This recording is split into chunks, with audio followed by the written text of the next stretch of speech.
myself Mohit Bansal, Biology and Medicine videos, Biosphere Institute. If you like my work, please keep sharing, keep posting and also subscribe to my channel. Thank you so much. तो students, आज का जो हमारे पास topic है that is virus. Virus की जो term दी गई थी, that term was given by Louis Pasteur. Okay, आपने इसका नाम कई बार सुना होगा. हमारे पास इवॉन्स्की नाम का एक साइंटिस्ट था जिसने इसे सबसे पहले डिस्कवर किया था. It was discovered by Ivanovsky. Okay, तो सबसे पहले जब इसे टर्म दी गई थी, that term was contagium vivum fluidum. इसका मतलब क्या था? इसका मतलब था ये एक लिविंग इन्फेक्शियस फ्लूइड की फॉर्म में सबसे पहले आइडेंटिफाई किया गया था. ओके, तो ये था वायरस के हिस्टोरिकल एस्पेक्ट्स. अगर हम इसके फीचर्स की तरफ चले तो हमें कौन कौन से फीचर मिलते हैं? पहली बात, ये अल्ट्रा माइक्रोस्कोपिक होता है. कारण इसका जो साइज होता है वो माइक्रोन में होने की बजाय नैनोमीटर्स के अंदर होता है. इसी वजह से अल्ट्रा माइक्रोस्कोपिक नेचर का होता है. अगर इसकी स्ट्रक्चर देखी जाए तो ये न्यूक्लियो प्रोटीनिशियस होता है. मतलब इसमें न्यूक्लिक एसिड यानी डीएनए आरएनए होगा और साथ में प्रोटीन की एक कवरिंग होगी. एक वायरस के अंदर बेसिकली यही दो मेजर स्ट्रक्चर मिलती हैं. जब ये होस्ट के अंदर है, when it is inside host cell, मान के चलिए जैसे आजकल कोरोना वायरस चल रहा है, जब वो आपकी लंग्स की सेल्स के अंदर है, यानी कि वो आपके या आपकी सेल के अंदर है, तब ये लिविंग कंसिडर किया जाता है. और जब ये आउटसाइड द होस्ट है तब इसे इनर्ट माना जाता है. इनर्ट, तब इसे मॉलिक्यूल नाम दिया जाता है. Virus is a molecule, not a cell, क्योंकि इसमें सेल जैसी कोई भी मशीनरी नहीं होती है. ओके. अच्छा, जब ये होस्ट के अंदर है तब ये लिविंग कंसिडर क्यों होगा? कारण इट यूजेस या utilises host cellular machinery to multiply. खुद को मल्टीप्लाई करने के लिए, खुद का नंबर मल्टीप्लाई करने के लिए होस्ट सेल की बेसिक मशीनरी को यूज करता है. ओके, और इसके बारे में सबसे मेजर स्टैट क्या है? It is not synthesized in artificial culture. मतलब लैब के अंदर इसे बनाया नहीं जा सकता है, इसे मॉडिफाई जरूर किया जा सकता है. Artificial culture. ओके, और ये इंपॉर्टेंट लाइन है. आजकल हमारे पास ये बहुत ही फेमस न्यूज चल रही है, क्या चाइना ने कोरोना वायरस को लैब के अंदर बनाया. अगर उन्होंने कुछ बनाया भी होगा तो जो एग्जिस्टिंग बैक्टीरिया थे उसकी स्ट्रेन को थोड़ा बहुत मॉडिफाई किया हो सकता है, इन केस अगर ये मिलता है. लेकिन फिलहाल के लिए तो हम यही मानते हैं कि ये बहुत ही नेचुरल होते हैं. आर्टिफिशियल कल्चर के अंदर इसे ग्रो नहीं किया जा सकता. ओके. अच्छा, on the basis of host के हिसाब से बैक्टीरिया वायरस के क्या क्या नाम हो सकते हैं? ये हो सकता है ज़ूफाज. ओके, इसके अलावा ये हो सकता है फाइटोफाज. इसके अलावा ये हो सकता है बैक्टीरियोफाज. मैं इनकी एक्सप्लेनेशन अभी देने जा रहा हूं. हो सकता है ये हो माइकोफाज. हो सकता है ये हो फाइकोफाज, या ये हो सकता है हो कॉलीफाज. ये मैंने वो नाम लिख दिए जो आप 2 साल की अपनी सेकेंडरी एजुकेशन के दौरान यानी +1 और +2 के अंदर बार बार सुनेंगे.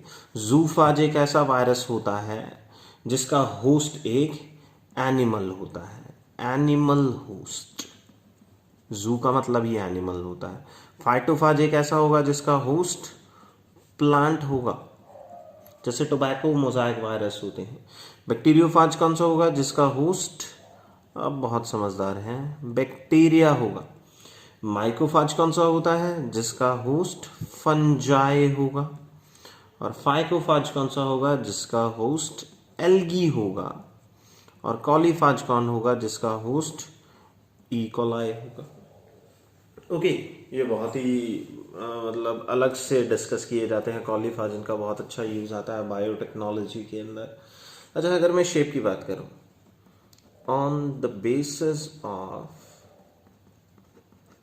शेप, तो शेप के हिसाब से जो बैक्टीरिया हैं, जो वायरस हैं प्रिसाइजली, सॉरी मैं बार बार बैक्टीरिया नाम ले रहा हूं क्योंकि मेरे प्रीवियस वीडियो लेक्चर्स के अंदर मैंने बैक्टीरिया को पढ़ाया था। जो वायरस हैं, virus on the basis of shape कौन कौन से तरीके के हो सकते हैं। पहला है आइकोसाहेड्रल, ये बहुत ही कॉमन शेप है।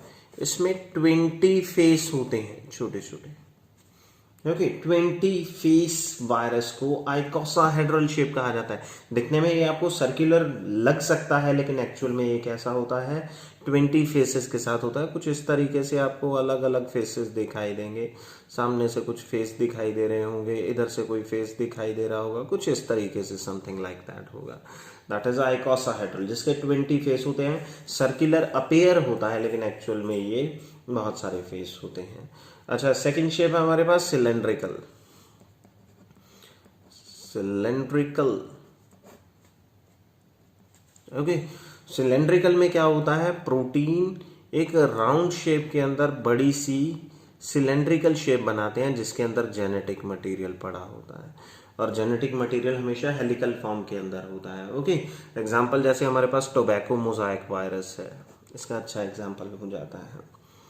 बाइनल, ये बहुत इंपॉर्टेंट है, जिसमें हेड होता है एंड प्रिसाइजली टेल होता है।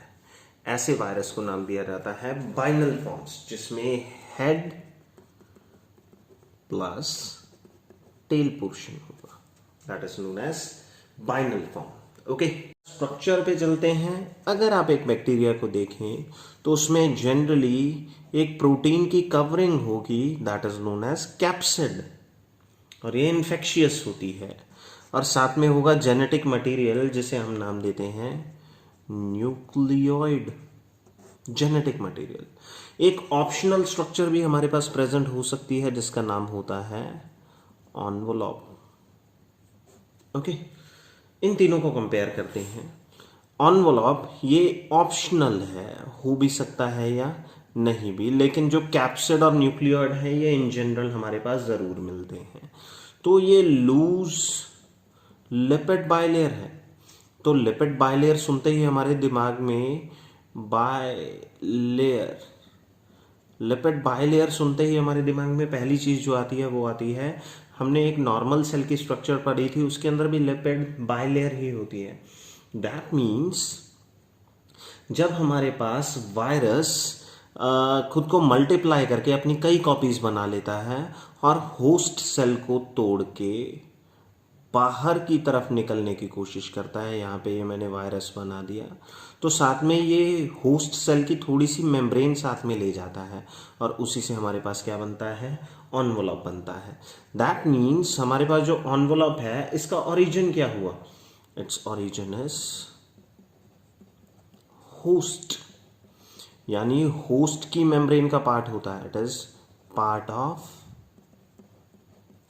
होस्ट मेम्ब्रेन, होस्ट की सेल की मेम्ब्रेन। ओके, तो ये हुआ हमारे पास एनवेलप। क्या इसके अंदर प्रोटीन्स भी होते हैं? अगर एनवेलप को ध्यान से देखा जाए तो इट कंटेन्स प्रोटीन्स, इसके अंदर प्रोटीन्स भी होंगे, लेकिन जो प्रोटीन्स होंगे उनका ओरिजिन क्या होता है, उन प्रोटीन्स का ओरिजिन होता है वायरल, वायरल ओरिजिन। लिपिड किस ओरिजिन का है, लिपिड जो ओरिजिन है दैट इज होस्ट लिपिड का। और जो प्रोटीन्स हैं इसी एनवलप के अंदर वो किस ओरिजिन के मिलेंगे, वो वायरल ओरिजिन के मिलेंगे। ओके, तो नेक्स्ट है हमारे पास कैप्सिड। कैप्सिड क्या है, ये हमारे पास प्रोटीन्स, वायरस के बहुत सारे protein of virus joins to make a unit which is known as capsomere, and when many capsomeres are joined तब हमारे पास कैप्सिड लेयर बन के रेडी होती है। कैप्सिड लेयर जो कि प्रोटीनेशियस होती है, it is the covering of genetic material. ये जेनेटिक मटेरियल की कवरिंग होती है। ओके, और इसके अंदर it has antigenic property. Antigenic property का मतलब हुआ इसमें कैपेबिलिटी है कि ये आपके इम्यून सिस्टम को प्रोवोक कर सकती है, मतलब जगा सकती है। तो इसी की वजह से इम्यून सिस्टम जाग जाता है और इसके अगेंस्ट काम करने की कोशिश करता है। तो ये एक लेयर है, नाम है कैप्सिड। ओके, उसके बाद थर्ड स्ट्रक्चर है हमारे पास न्यूक्लियोइड। न्यूक्लियोइड बनाने से पहले हम जरा स्ट्रक्चर को ध्यान से देख लेते हैं। ये मैंने सबसे बाहर एनवलप बना लिया लिपिड की बाइलेयर का। इसका ओरिजिन क्या था, इसका ओरिजिन होता है होस्ट। इसके अंदर कुछ प्रोटीन्स के स्पाइक मिल सकते हैं और इन प्रोटीन्स का ओरिजिन क्या है, इन प्रोटीन का ओरिजिन है वायरल। ओके, अब अंदर क्या है, अंदर छोटे छोटे कैप्सोमियर से जुड़ने से, ये हर यूनिट क्या है, हर एक कैप्सोमियर है और बहुत सारे कैप्सोमियर के जुड़ने से हमारे पास क्या बनती है, हमारे पास बन के रेडी होती है कैप्सिड लेयर। कुछ इस तरीके से ये है हमारे पास कैप्सिड और बाहर है हमारे पास एनवलप। ओके, और इसके अंदर आपको क्या मिलेगा, इसके अंदर आपको मिलेगा जेनेटिक मटेरियल, जिसे हमने नाम दिया है मटेरियल, न्यूक्लियोइड। ओके, तो ये जो न्यूक्लियोइड है ये हमारे पास क्या हो सकता है, जेनेटिक मटेरियल क्या हो सकता है। जेनेटिक मटेरियल हमारे पास डीएनए भी हो सकता है, जेनेटिक मटेरियल हमारे पास कई केसेस में आरएनए भी हो सकता है, दोनों केसेस अवेलेबल होंगे। तो जब हमारे पास डीएनए है तो ये जो डीएनए होगा ये हमारे पास हो सकता है डीएनए डबल स्ट्रैंडेड डीएनए हो। What is double stranded DNA, एक ऐसे डीएनए को डबल स्ट्रैंडेड डीएनए कहा जाएगा। ओके, हो सकता है हमारे पास जो डीएनए हो वो सिंगल स्ट्रैंडेड डीएनए हो, उसमें दो स्ट्रैंड नहीं दिखाई देंगे, उसमें आपको सिंगल स्ट्रैंड ही दिखाई देगा। तो डबल स्ट्रैंडेड डीएनए का कोई एग्जांपल जानते हैं, हमारे पास हेपेटाइटिस बी का जो वायरस होता है HBV कहते हैं, हेपेटाइटिस बी वायरस, तो वो हमारे पास डबल स्ट्रैंडेड डीएनए में होता है। क्या सिंगल स्ट्रैंडेड का हमारे पास कोई अच्छा एग्जांपल है, कॉलीफाज जो होते हैं, हमने अभी किया था कॉलीफाज, यहाँ पे ई कोलाई पे जो फीड करते हैं उसके अंदर सिंगल स्ट्रैंडेड डीएनए होता है। अब आरएनए की बात करते हैं, आरएनए भी हमारे पास हो सकता है डबल स्ट्रैंडेड आरएनए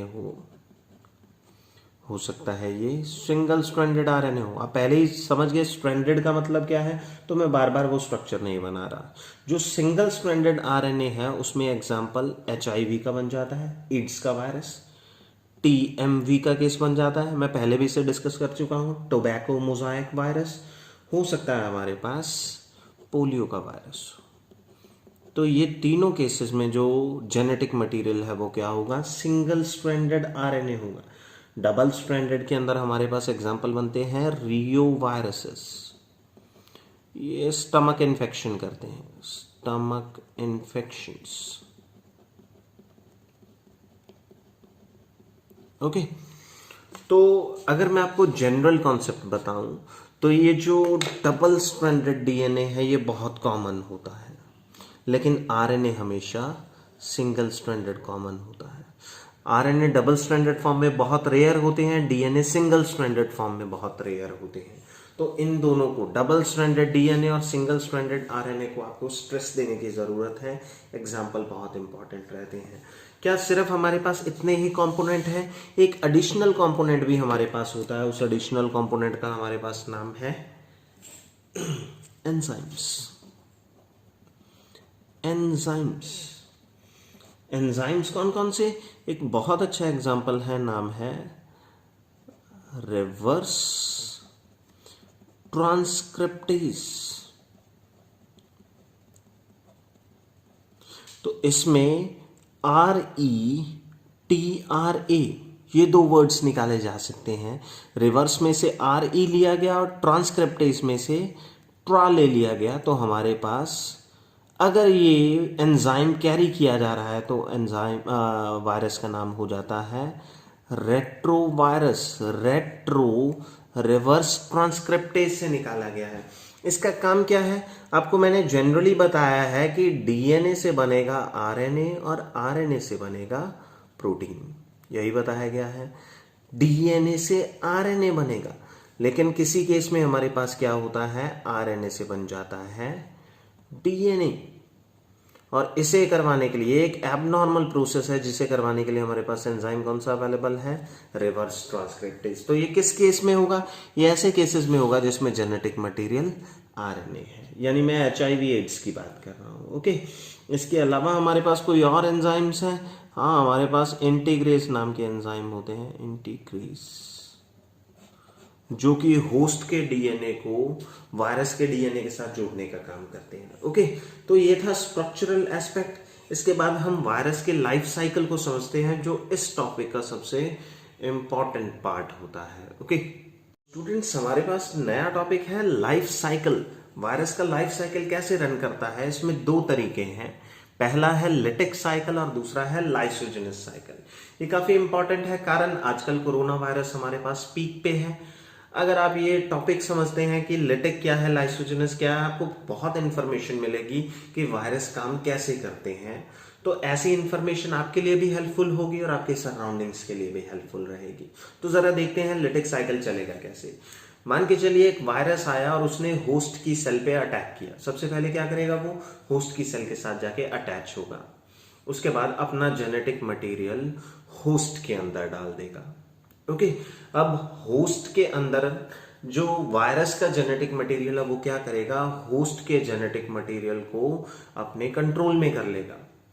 अब होस्ट का जो जेनेटिक मटेरियल है वो वायरस के लिए जरूरी चीजें बनाएगा। अब एक वायरस को असेंबल करने के लिए आपको कितनी चीजों की जरूरत है? आपको प्रोटीन चाहिए कवरिंग के लिए और जेनेटिक मटेरियल चाहिए। तो होस्ट के एंजाइम्स को यूज करके वायरस अपने डीएनए को या आरएनए को बार बार कॉपी करता है, तो बहुत सारा वायरस का जेनेटिक मटेरियल रेडी हो जाएगा।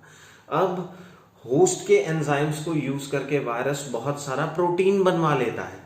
अब प्रोटीन तैयार हो गया, जेनेटिक मटेरियल तैयार हो गया, इन दोनों को मिला के पैक कर दीजिए, नए वायरस तैयार है। अब ऐसे केस में जैसे ही नए वायरस बनेंगे, होस्ट की सेल को तोड़ दिया जाएगा, बर्स्ट करा दिया जाएगा और बहुत सारे वायरस रिलीज होंगे। ये कौन सा तरीका है? लिटिक तरीका है। उसके बाद दूसरा तरीका है लाइसोजेनस। ये कैसे है? ये बिल्कुल वैसे है कि जैसे आपका कोई फ्रेंड आपके साथ रहने लगा, उसके बाद में उसने क्या किया, वो लगातार आपके साथ रह रहा है, लगातार आपकी कंपनी को एंजॉय कर रहा है, लेकिन अल्टीमेटली लास्ट टाइम पे आने पे क्या करता है, वो आपको बैक स्टैबिंग करता है, मतलब वो आपको धोखा देता है और ऐसे केस में आपकी डेथ हो जाती है। तो ये एक डिलेड डेथ होगा, लेकिन इसमें इंस्टेंट डेथ हो जाएगा। इसमें वायरस आता है, आके पहले आपका कंपेनियन नहीं बनेगा, डायरेक्टली आपकी सेल को कंट्रोल में करके अपनी कॉपीज बना के सेल को बर्स्ट करा देगा। लाइसोजेनस के केस में क्या है, जो वायरस का डीएनए है वो होस्ट के डीएनए के साथ अटैच हो जाएगा। अब अटैच होने के बाद वायरस का जो डीएनए है या आरएनए, जो भी जेनेटिक मटेरियल है, वो कुछ टाइम के लिए बिल्कुल चुपचाप कंडीशन में बैठ जाता है। अब जब सेल अपनी कॉपीज जनरेट करेगी, वो तो एक नॉर्मल प्रोसेस है, ग्रोथ कह लें, डिवीजन कह लें। जब सेल अपनी कॉपीज बनाएगी, वायरस का जेनेटिक मटेरियल चुपचाप से साथ में कॉपी होता रहेगा और हर सेल के अंदर वायरस का थोड़ा बहुत जेनेटिक कंपोनेंट पहुंच गया। अब ऐसा क्यों हुआ कि वायरस का जेनेटिक मटेरियल चुपचाप से बैठ गया? आपकी सेल के अंदर खास तरीके के प्रोटीन बनते हैं जो वायरस के जेनेटिक मटेरियल को चुप करवा देते हैं। जैसे ही आप स्ट्रेस कंडीशन में आते हैं, आप किसी केमिकल के एक्सपोजर में आते हैं, रेडिएशन के एक्सपोजर में आते हैं, वो खास प्रोटीन टूट जाता है और उसके टूटते ही वायरस का जो जेनेटिक मटेरियल है वो एक्टिव हो जाएगा। अब वो जल्दी से, अब वो बहुत सारी सेल्स के अंदर है, अब वो क्या करेगा? उन सभी सेल्स के अंदर अपनी कॉपीज जनरेट कराएगा, मास होमिसाइड होगा, बहुत सारी सेल एक साथ बर्स्ट होंगी और उनमें से बहुत सारे वायरस रिलीज होंगे। तो ये एक डिलेड डेथ मैकेनिज्म है, ये एक इंस्टेंट डेथ मैकेनिज्म है। तो मैं जरा इसे एक्सप्लेन कर देता हूं। सबसे पहले स्टेप नंबर 1 क्या है हमारे पास? अटैचमेंट। अटैचमेंट का मतलब है वायरस होस्ट की सेल के साथ अटैच होता है। ओके, अटैचमेंट के बाद दूसरा है हमारे पास entry. Virus content injected into host.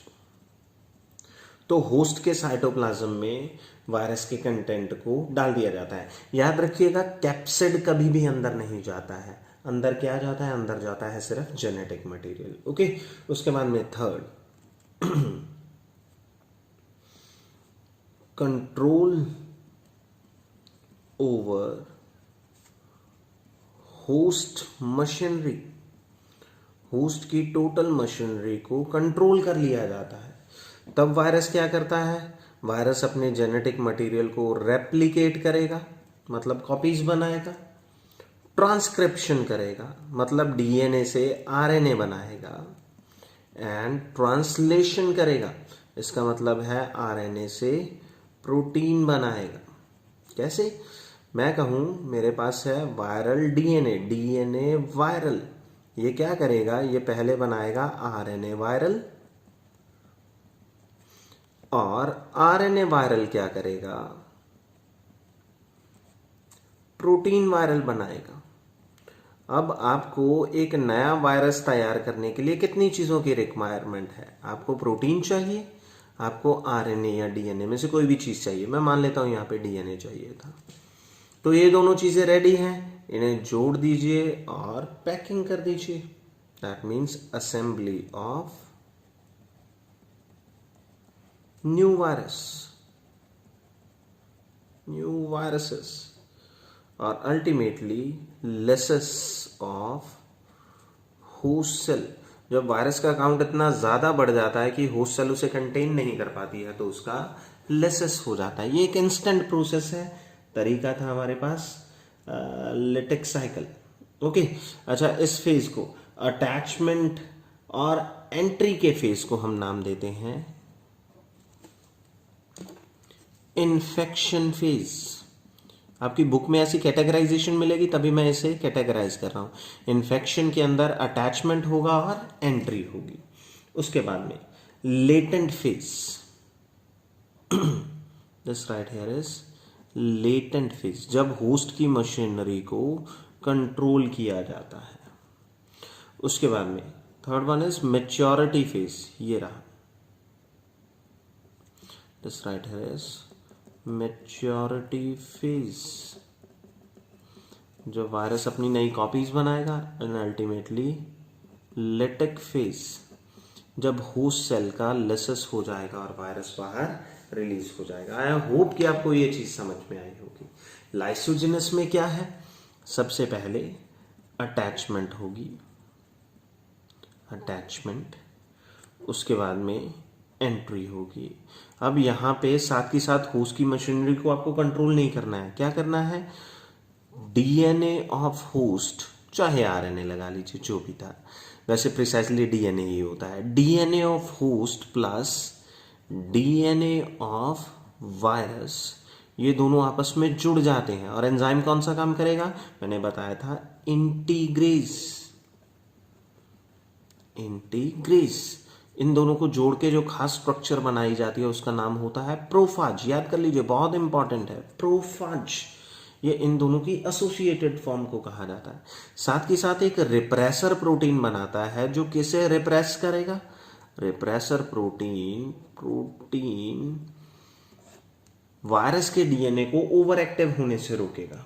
Okay, अब जब सेल डिवीजन होता है, सेल डिवीजन के दौरान नई सेल्स क्रिएट होती हैं, न्यू सेल्स क्रिएटेड, और जो नई सेल्स क्रिएट होंगी उनके अंदर क्या होगा, उनके अंदर होगा प्रोफाज। प्रोफाज यानी उसमें होस्ट का भी डीएनए है और वायरस का भी डीएनए है। कई स्टूडेंट्स को ये डाउट हो सकता है कि अगर हमारे पास डीएनए, वायरस के अंदर डीएनए की बजाय आरएनए होता, तो मैं यहाँ पे आरएनए वायरस लिखता हूँ, पहले वो क्या करेगा, आरएनए से डीएनए बनाएगा। और इसके लिए मैंने एंजाइम बताया था आपको, रिवर्स ट्रांसक्रिप्टेज काम कर जाएगा। ओके, क्योंकि होस्ट के अंदर तो उसे डीएनए ही मिलेगा, तो उसे डीएनए तो बनाना जरूरी है। अगर पहले से ही उसमें डीएनए है तो वेल एंड गुड है, अगर उसका जेनेटिक मटेरियल आरएनए है तो पहले वो डीएनए बना लेगा। ओके, चलिए, तो बहुत सारी सेल्स क्रिएट हुई और उन सेल्स के अंदर क्या है, प्रोफाज है। उसके बाद में नेक्स्ट क्या काम होगा हमारे पास, ड्यू टू यूवी और स्ट्रेस, किसी भी ऐसे फैक्टर की वजह से रिप्रेसर ब्रेक्स,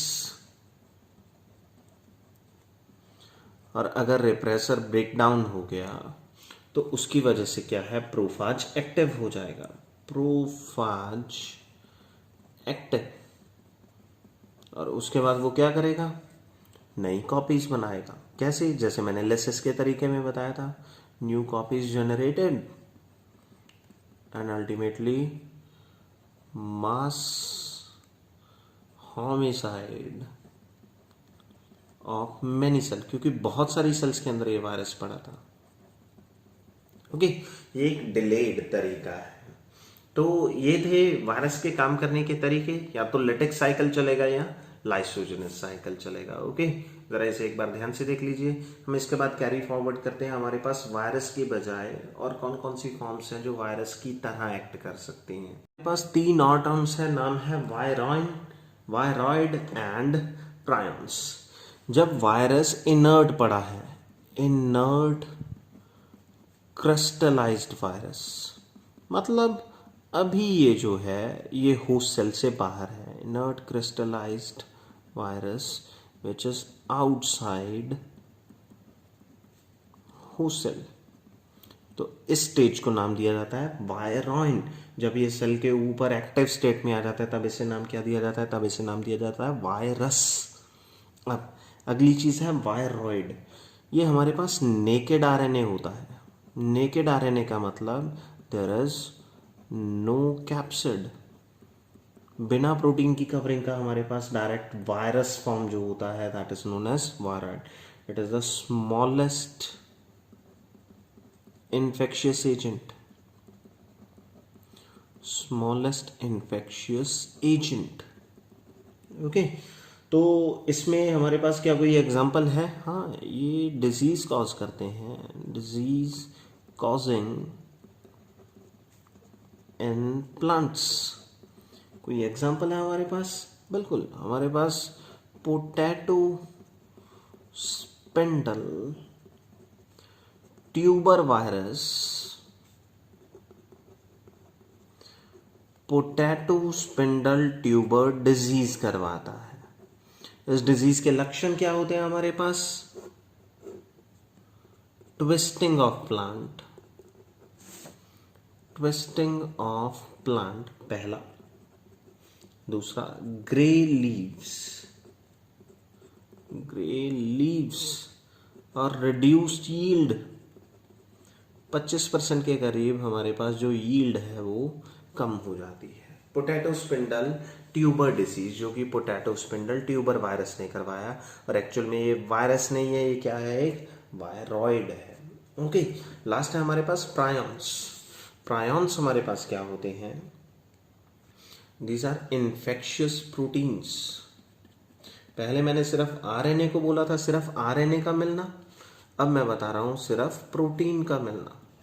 अब प्रोटीन इन्फेक्शियस कैसे हो गए, हमारे पास यीस्ट या कुछ और फंगस के अंदर ये क्या करती हैं, ये अपनी बॉडी में कुछ डिफेंस प्रोटीन्स बनाती हैं खुद के डिफेंस के लिए। ओके, और कई केसेस में क्या होता है, हमारे पास ये डिफेंस प्रोटीन जो होते हैं ये मॉडिफाई हो जाते हैं इनटू प्रायॉन्स। ओके, और इनके ऊपर there is no effect of high temperature, heat, shock, protease, even protein digest करने वाले एंजाइम भी कोई काम नहीं कर पा रहे हैं, एंड न्यूक्लियस, इन सभी का कोई इफेक्ट नहीं होता है। ओके, ये इतने इन्फेक्शियस होते हैं कि स्विट्जरलैंड के अंदर हमारे पास जो काउज होती हैं उन पे बहुत बैड इफेक्ट पड़ा था, और डिजीज का नाम था मैड काउ डिजीज। और ये एमसीक्यू में बहुत ही इम्पॉर्टेंट है, मैं इसे नीट के अंदर डाल देता हूँ। मैड काउ डिजीज किसकी वजह से हुआ था? प्रायॉन्स की वजह से हुआ था। तो that was everything about virus. I hope कि आपको लेक्चर अच्छा लगा होगा। रीजन बीइंग हमारे आसपास आजकल जो एनवायरनमेंट है that is corona infected and corona is a virus. Corona क्या है? कोरोना का नाम कोरोना इसलिए पड़ा क्योंकि कोरोना वर्ड जो है वो क्राउन से आया है। अगर आप वायरस की शेप देखें तो वो क्राउन शेप के अंदर होता है। ओके, और ये बेसिकली क्या है, ये आपकी बॉडी में हाइपर रिस्पॉन्स की सिचुएशन बना देता है, जिससे आपके लंग्स की सेल्स डिस्ट्रॉय होना शुरू हो जाती हैं। तो that was all about today's lecture virus. I hope कि आपको लेक्चर अच्छा लगा होगा। आपके कोई भी डाउट्स हो तो आप उसे कमेंट सेक्शन के अंदर पोस्ट कर सकते हैं। आज के लिए फिलहाल इतना ही है। Thank you so much.